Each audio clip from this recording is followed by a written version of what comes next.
All right. Expose the enemy a little bit more each day. Yay. All right. This is going to be a episode based off of uh Sight to the Blind. That's what this segment is going to be called. A little bit of stuff scripture based about the seers, um, this Matrix scene, some a sermon, a little bit of a thing of a sermon.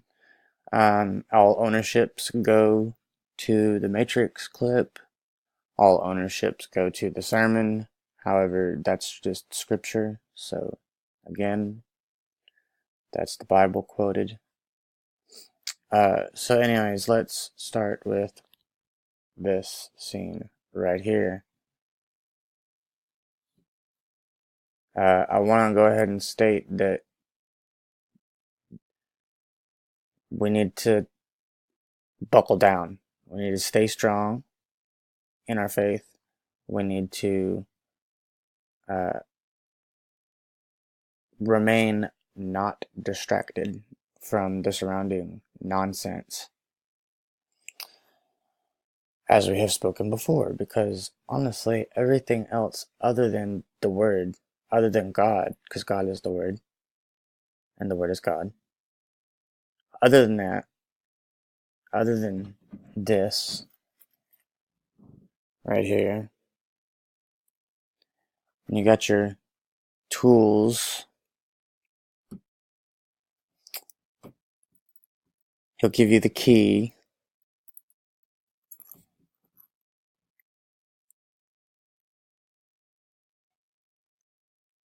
to see through his eyes.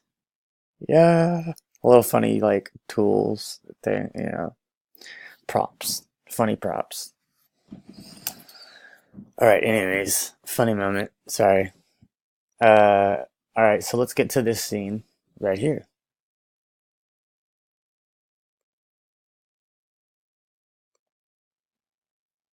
This is your last chance.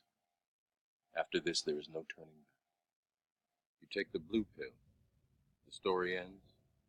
You wake up in your bed and believe whatever you want to. You take the red pill. You stay in Wonderland. And I show you how deep the rabbit hole goes.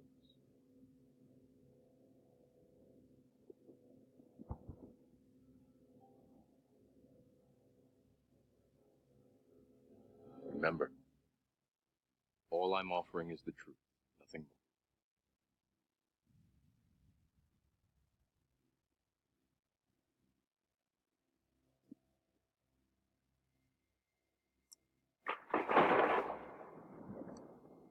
And I'm going to end it at that, because then after that they walk out of the room. I want to let you guys know right now, and I've told you this before, but that's all I'm offering is the truth. Period. And yeah, once you,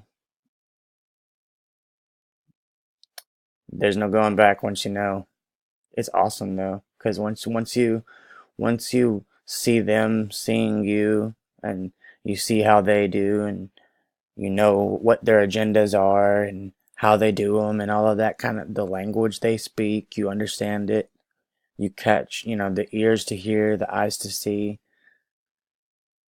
It's awesome. It's like you stand for him, so you can't fall for anything else that the enemy has to offer, period. It's amazing. Praise the Lord. And also, since I'm getting all these little, clips that I do play and stuff, kudos and ownership of. God speaks through me, so I give him all ownership of this entire video.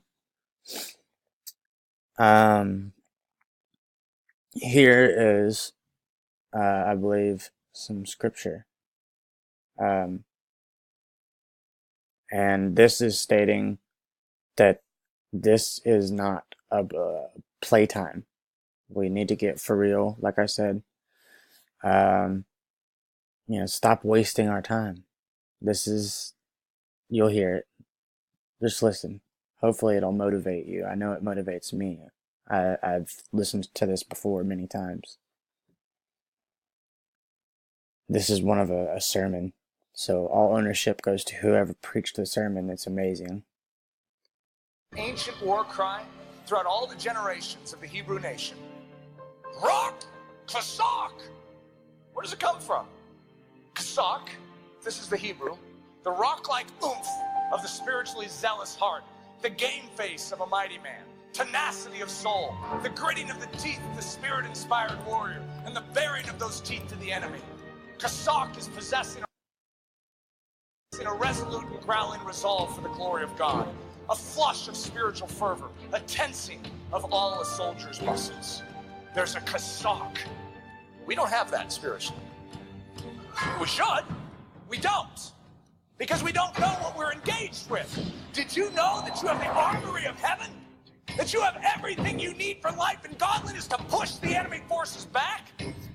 And so when you hear Kasak, your knuckles spiritually should immediately turn white, and you should find yourself gritting your spiritual teeth with a belligerence against the enemy. He goes down. There are souls that must be saved. Okay, that's just Kasak. The Hebrew statement is Rak Kasak. However, in the Bible, where that came from, it's Kasak Emas. The other word that goes with it, Emas. It's heavenly audacity. It's rushing headlong into the most hazardous and impossible battles without pausing to consider the impossibilities. Who had Emas in the Bible? David against Goliath? That's some serious Emas. Okay, he's rushing headlong against the Goliath. It's like, David, we might want to think about this a little. No, I'm not weighing the impossibilities. This is for my God. It's a confidence in victory even before the field is taken. It's lambs moving with liquid ferocity straight into the lion's lair. How about the three that overheard him in the cave of Adullam? He says, oh, for a cup of cool water from the well of Bethlehem. Those guys had Emas. They go running out, break through a garrison of Philistines to grab a cup of cool water and then bring it back through the garrison. They're being hunted by Philistines the whole time, trying not to spill a cup of water. That's Emas. Mere men and women on earth are eaten up by the enemy. However, we're not just mere men and women of this earth. We are redeemed. We are bought with a price, and we've been changed into the body of Christ. Emas means swift-footed, all-believing, super-conquering, prevailing faith in the Lord of battles. What happens to the world if Christians once again get Kasak and Emas? You know what the apostles had after Pentecost? Something came into them. What was it? You can say it very simply. Kasak and Emas. Spirit of God. He came in to win. He came in to turn this world on its head. Moses' last gasp. This is his great... Did you hear that? He said he came to turn you upside down. Like a dirty dish. When he cleans you, he turns you upside down and cleans you. We'll stop it at that one.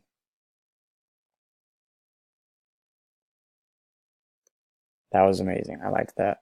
We listened to quite a bit of that, though. Gosh. Alright, sorry. It just got good.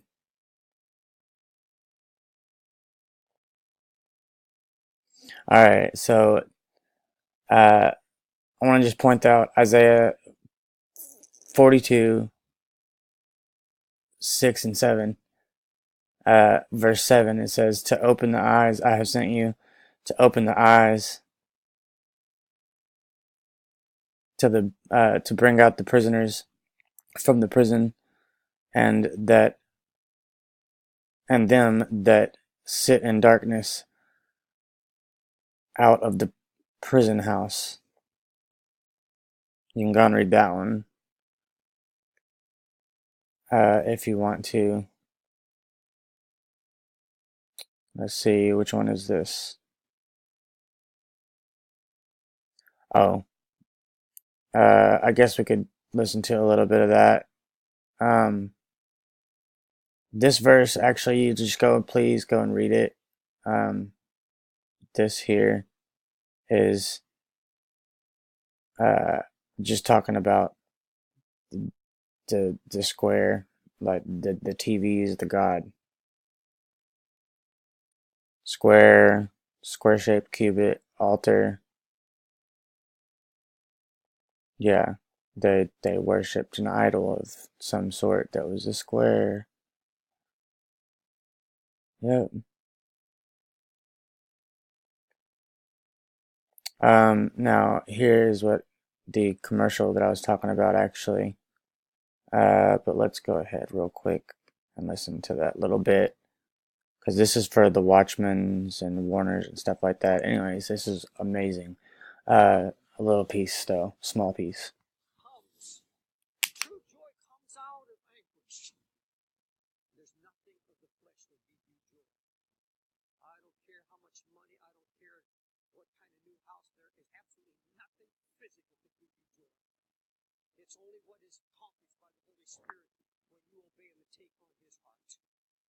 And build the walls around your family. Build the walls around your own heart. Make you strong and impregnable against the enemy. Now, the purpose of my message tonight is to help us understand why the righteous suffer. Now, this message is going to make some of you angry, because you're into a doctrine now that teaches that if you've got a certain quality or quantity of faith, you don't have to suffer. And I'm not mad at you, I'm mad at that damnable doctrine.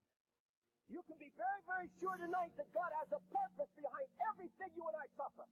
God has a purpose. First of all, let me get right into it. First of all, we should not be...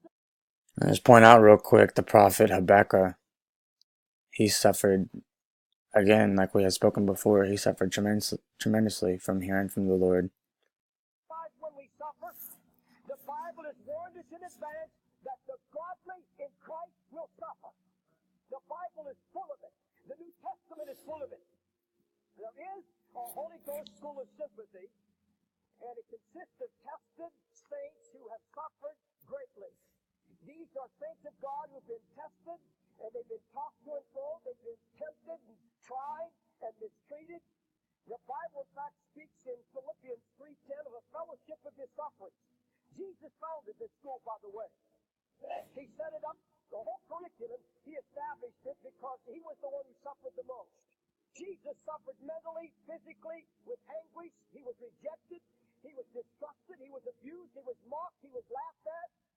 He knew what it was to be lonely, hungry, poor, unloved, shamed. He was slandered. He was called a liar, a fraud, a false prophet. He was humiliated. His own family misunderstood him. His own mother had to ponder things in her heart about him. His most trusted friends lost faith in him when he spoke of his own his power of resurrection. His own disciples forsook him and fled when he needed them the most. One of them betrayed him. Another denied that he even knew him. And finally they spat upon him, they mocked him, and they murdered him. And the scripture said God announced beforehand by the mouth of all his prophets that his Christ should suffer. He would be a suffering Savior. All right. I just wanted to point that out, man. That whole thing, you can go and listen to that. It's powerful. It should definitely boost you up a little bit. We got a couple of minutes left, so let's read some scriptures before we... Alright. This is one of my... I like this one a lot. I will rescue you from your own people and from the Gentiles. I am sending you to them to open their eyes to that they may turn from darkness to light. May turn from darkness to light and from the power of Satan to God, so that they receive forgiveness of sins and a place among those who are sanctified by faith in me. God speaking right there. Let's read one more scripture and let's end it at that, guys. Just giving you guys some strength, you know what I mean? Because we always need that lift up moment. Again, doesn't matter what our spot is in God. And actually, let's end it at that. Please go and read this. We will subscribe soon. I love you all. Be blessed, and we will make another video again soon, as always.